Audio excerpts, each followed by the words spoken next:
Craving ng legit na Hong Kong style comfort food? Try this underrated spot, Honolulu Cafe, sa Level 1 Center Atrium ng Robinson's Place, Manila.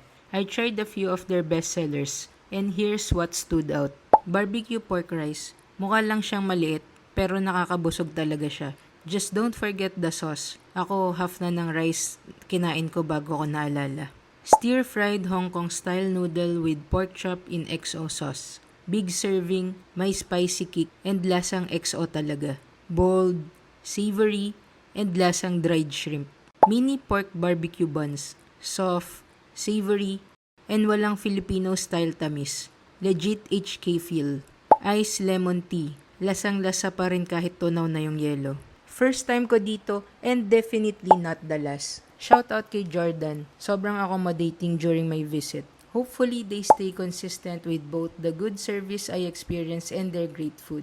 Follow for more crave-worthy food spots around the metro.